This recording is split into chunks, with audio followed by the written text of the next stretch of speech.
Hi అండి. అందరికీ నమస్కారం. మనం ఇప్పుడు వచ్చేసి నాంపల్లి గుట్ట మీద ఉన్న లక్ష్మీ నరసింహస్వామి ఆలయానికైతే వెళ్తున్నాము. ఇక్కడ చూడండి ఇది కమాన్. పైకి వెళ్ళడానికి గుట్ట పైకి వెళ్ళడానికి ఇక్కడ కమాన్. ఇది వచ్చేసి నాంపల్లి బస్ స్టాండ్ నుంచి 2 కిలోమీటర్ల దూరంలో, వేములవాడ బస్ స్టాండ్ నుంచి 4 కిలోమీటర్ల దూరంలో, కరీంనగర్ నుండి 32 కిలోమీటర్ల దూరంలో అయితే ఉంటుంది. ఇక్కడ చిన్న టోల్ గేట్ లాగా కూడా ఉంటుంది. అక్కడ వెహికల్‌కి 30 రూపీస్ చార్జ్ చేస్తారు వాళ్ళు పైకెళ్ళడానికి. ఇది దారి చూసుకున్నట్టయితే కొంచెము మలుపులు ఎక్కువగా ఉంటాయండి. ఇది కొంచెం ప్రమాదకరంగానే ఉంది. కొంచెం జాగ్రత్తగా అయితే పైకి వెళ్ళాలి మనము. చూడండి ఇప్పుడు మనమైతే పైకి వెళ్తున్నాము. ఫస్ట్ దారిలోనే మనకు కాళీయమర్దనం రూపంలో ఉన్న ఆలయం అయితే దర్శనమిస్తది. కానీ దీనికన్నా ముందు గుట్ట పైన వెలిసిన లక్ష్మీ నరసింహస్వామి టెంపుల్‌కైతే ఫస్ట్ దర్శనం చేసుకొని రావాలి. ఇక్కడ చూడండి శ్రావణ మాసంలో మేము వెళ్ళాం గనక, శ్రావణ మాసం అవ్వడం చేత చాలా మంది భక్తులైతే దర్శనానికైతే వచ్చారు.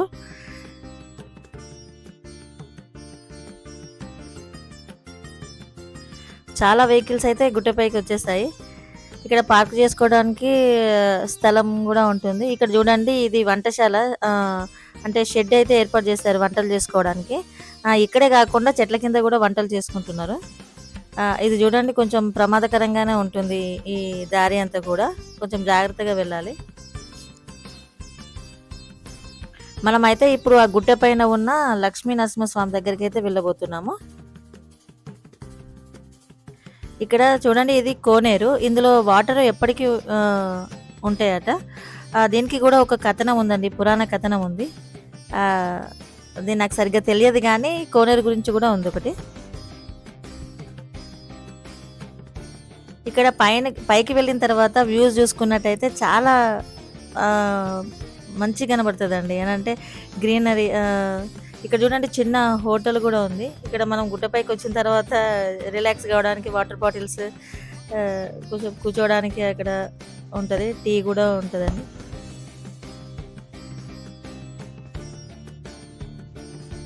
ఇక్కడ నుంచి చూసినట్టయితే చూడండి పెద్ద పాము రూపంలో ఉన్న ఆలయం అది. పైన కృష్ణుడు.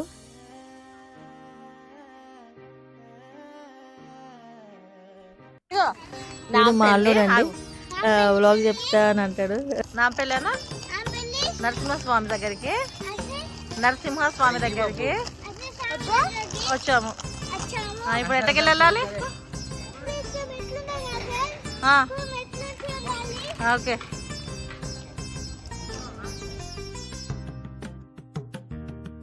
ఇక్కడి నుంచి అయితే మనము పైకి ఎక్కాలండి. ఈ మెట్లు వచ్చేసి కొంచెం నిటారుగా ఉంటాయి. కొంచెం జాగ్రత్తగా వెళ్ళాలి. మనం గుట్ట పైకి వెళ్ళడానికి అయితే ఒక 15 నుంచి 20 నిమిషాలు పట్టవచ్చు.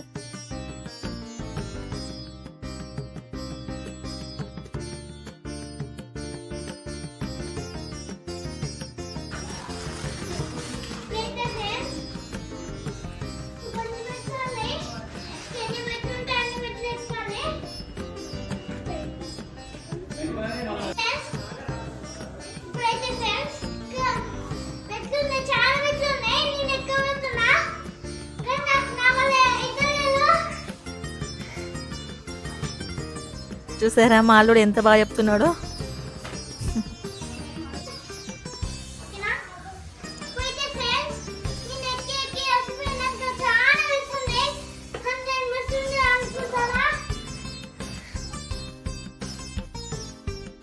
ఇక్కడ చూడండి పక్కన ఇట్లా మెట్లు ఉండేవండి పూర్వకాలంలో.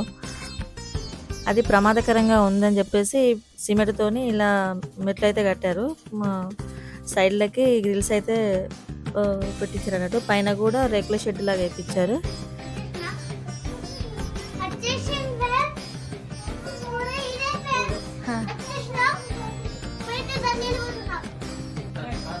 ఓకే. ఇది వచ్చేసి చోళుల కాలంలో క్రీస్తు శకం 11వ శతాబ్దంలో ఈ ఆలయానికి శ్రీ రాజరాజ నరేంద్రుడు అనే రాజు కోనేటికి మెట్లు నిర్మించారని చరిత్ర కథనం కూడా ఉంది. ఈ ఆలయం యొక్క ప్రత్యేకత కూడా ఏంటంటే సంతానం లేని వారికి సంతానం ఇచ్చే పుణ్యక్షేత్రంగా కూడా నాంపల్లి ఆలయం ప్రసిద్ధికి ఎక్కిందండి అని పురాణ కథనం.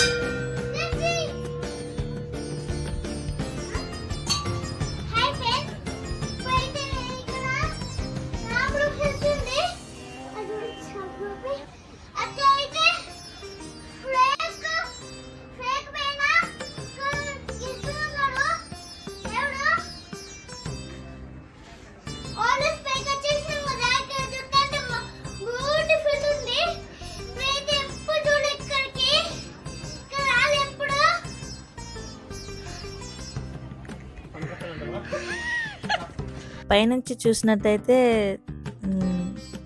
చాలా మంచిగా కనబడుతుందండి వ్యూ అయితే.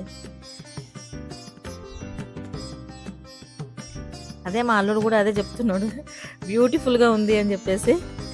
చూడండి, ఇక్కడ నుంచి అయితే మెట్లు లేవు, కొంచెం జాగ్రత్తగా వెళ్ళాలి, అసలు ఎలాంటి స్టెప్స్ లేవు.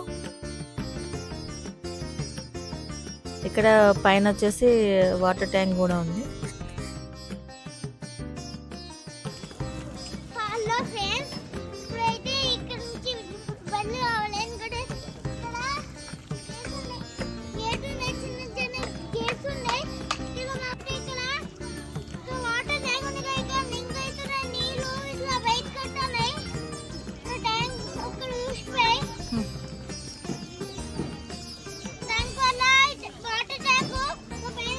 ఇక్కడ ఈ స్తంభాన్ని చూసుకున్నట్టయితే అక్కడ పైన ఈ స్తంభం పైన ఒక ప్రమిద లాంటిది ఉందండి, పెద్ద బౌలు.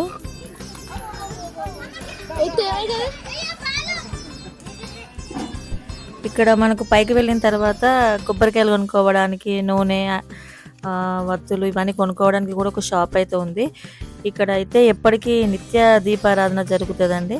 భక్తులు కోరిన కోరికలు నెరవేరిన తర్వాత ఇక్కడికి వచ్చి దీపాలు వెలిగించడము, ముడుపులు కట్టడము చేస్తూ ఉంటారు. ఇది ధ్వజస్తంభం.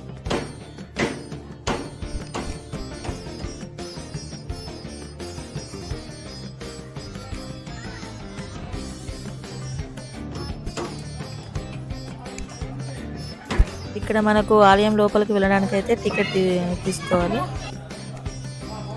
ఇక్కడ వచ్చేసి లక్ష్మీ నరసింహస్వామి వారు.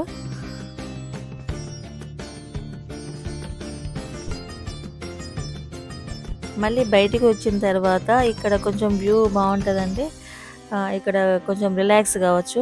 కానీ ఇక్కడ కోతుల బెడద అయితే ఎక్కువ ఉంటుందండి. మన చేతిలో ఏది ఉన్నా కూడా తినే పదార్థాలు ఏది ఉన్నా కూడా అవి తీసుకెళ్తాయని చెప్పేసి అక్కడ ఉన్న వాళ్ళు చెప్తూ ఉంటారు.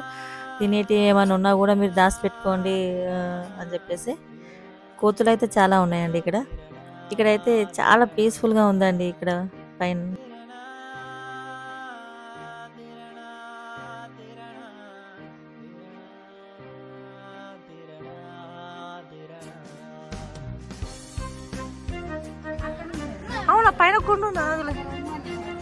ఇది చూసారా, ఇది ఒక స్తంభం, ధ్వజస్తంభం లాగా.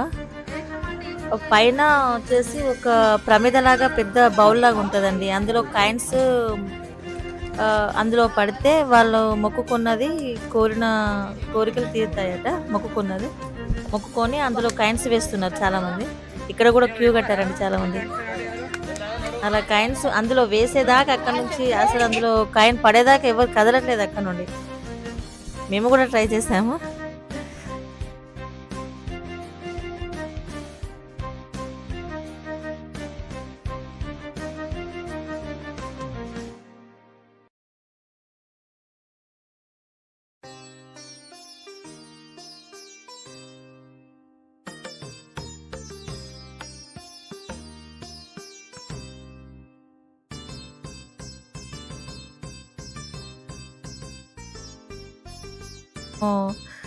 ఇప్పుడు వచ్చేసి నాగుంపాం దగ్గరికి అయితే వెళ్ళబోతున్నాము. ఇది మనకు వచ్చే దారిలోనే ఉంటుందండి నాగదేవత ఆలయము. కానీ ఫస్ట్ మనం ఇక్కడ గుట్టపైకి వచ్చేసి లక్ష్మీ నరసింహస్వామి దర్శనం చేసుకున్న తర్వాత అక్కడికైతే వెళ్తారు చాలా మంది.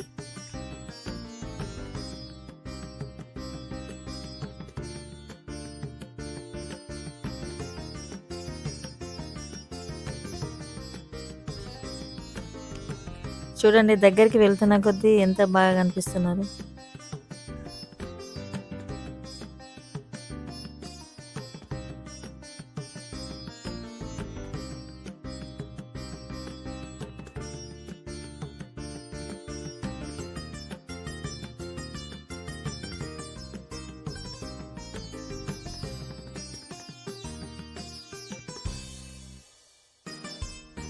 చూసారా, పాము పడక పైన కృష్ణుడు మనకి ఇక్కడ దర్శనం ఇస్తారు.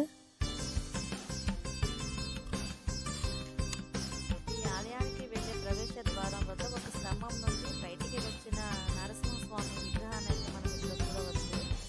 మనకు అది చూడగానే చిన్నప్పుడు చదివింది గుర్తుకొస్తుందండి విన్నది. ఇందుగలడు అందుగలడు అని సందేహం లేదు, ఓకేనా, అందంతే గలడు అనేది మనకు అది గుర్తుకొస్తూ ఉంటుంది అది చూడగానే. ఇక్కడ వచ్చేసి లోపలికి వెళ్ళడానికి మనకు 5 రూపీస్ టికెట్ అండి. టికెట్ తీసుకున్న తర్వాత పాము బొడ్డును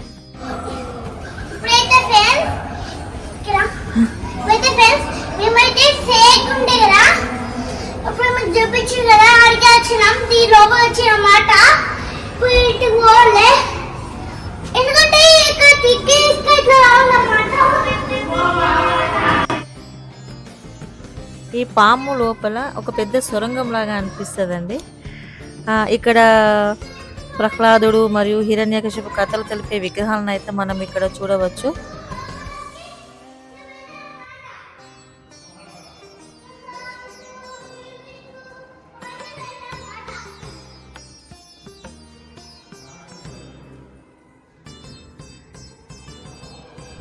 ఈ సొరంగంలో ఉన్న విగ్రహాలను అయితే పిల్లలు ప్రత్యేకంగా ఆకర్షిస్తున్నాయి.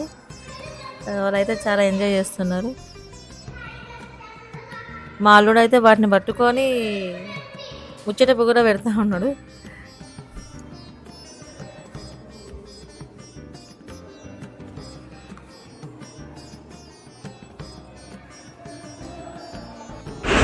ఈ పాము లోపల అయితే గాలి వెలుతురు రావడానికి ఇలాంటి విండోస్ అయితే చాలానే ఉన్నాయండి.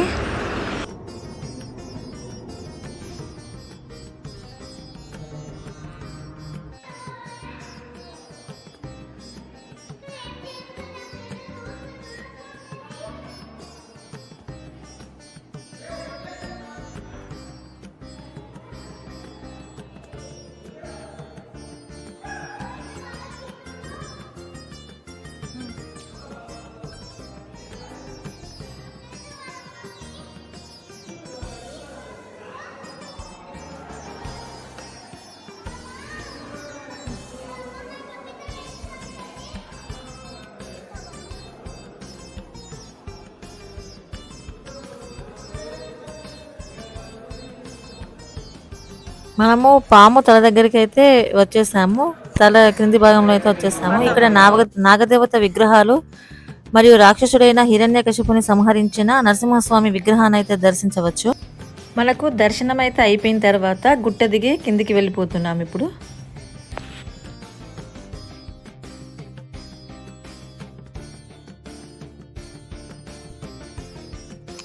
Thank you for watching my video. Please subscribe and like.